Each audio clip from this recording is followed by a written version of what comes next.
أخطر فيديو ممكن تشوفه في حياتك. شاهد ماذا يخططون لك وأنت نائم. The legal sunnah, those sunnah that have legal implications, in and of itself, while it's the basis of Sharia. Sharia is scripture and it is hadith. But what it really is millennia of usul al-fiqh, the science of Islamic jurisprudence, fiqh.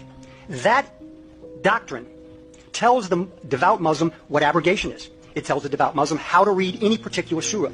But the problem he does have is if you're going to ask any moderate or academic Muslim who wants to read those verses differently than they have been over 1,000 years, he has to figure out a way to, as it were, replace the ulama, the legal authority. هذه هي الخطة. يريد أن يستبدل العلماء الربانيين السابقين بعلماء ومشايخ جدد من صناعتهم لكي يمرروا مخططهم، وهي إدخال مفاهيم جديدة يمكن من خلالها محاربة السنة النبوية. لذلك ظهر لنا على الإعلام من ينكر أحاديث النبي صلى الله عليه وسلم، ومن يحلل الخمر والزنا ويقدح في صحابة النبي صلى الله عليه وسلم، ويبيح للمرأة بالصلاة من غير حجاب، ومن يجيز الشرك بالله ودعاء القبور وقول مدد يا فلان، فقلبوا الحرام إلى حلال. لذلك أخي الكريم، مش أي إنسان يظهر لك على الإعلام يتكلم في الدين تأخذ منه العلم، فربما يكون لك فخا وأنت لا تدري، وخصوصا في هذه المرحلة التي ازداد فيها الهجوم على الدين وخصوصا على أهل السنة والجماعة. قد قيل لأحد الصالحين: كيف نعرف أهل الحق في زمن الفتن؟ قال: اتبع سهام العدو فهي ترشدك إليهم. حسبنا الله ونعم الوكيل.